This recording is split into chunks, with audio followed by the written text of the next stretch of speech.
எல்லாருக்கும் வணக்கம். நம்ம இன்னைக்கு பார்க்க போறது பெரிய பெருமாள் பெரிய பெருமாளை பத்தி தாங்க பார்க்க போறோம். ஸ்ரீரங்கத்துல இருக்க ரங்கநாதரை பெரிய பெருமாள்னு சொல்லி எல்லாருமே கூப்பிடுவாங்க. இது நம்ம எல்லாருக்குமே தெரிஞ்சதுதான். அதே மாதிரி பெரிய பெருமாள்னு ஒருத்தவங்க இருக்காங்க. அது யாருன்னு தெரிஞ்சுக்கணும்னா இந்த வீடியோவை ஃபுல்லா கேளுங்க. திருப்பதி சீனிவாச பெருமாள் திருக்கல்யாணத்துல மலை மாதிரி சாப்பாடு தயாரா இருந்துச்சாங்க.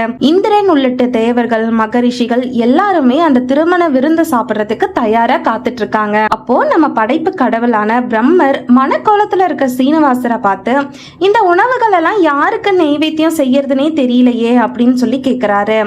அப்ப சீனிவாசர் சொல்றாரு, அகோபிலத்துல அருள் புரியிற நரசிம்மருக்கு படைச்சதுக்கு அப்புறம் தான் விருந்தினருக்கு பரிமாறுங்க அப்படின்னு சொல்லி சொல்றாங்க.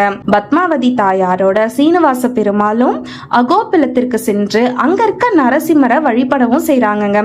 இதனாலதான் அந்த நரசிம்மருக்கு தான் பெரிய பெருமாள்னு பெயர் சூட்டப்படுது. இந்த வீடியோ பிடிச்சிருந்தா சப்ஸ்கிரைப் பண்ணிக்கோங்க, மறக்காம ஷேர் பண்ணுங்க.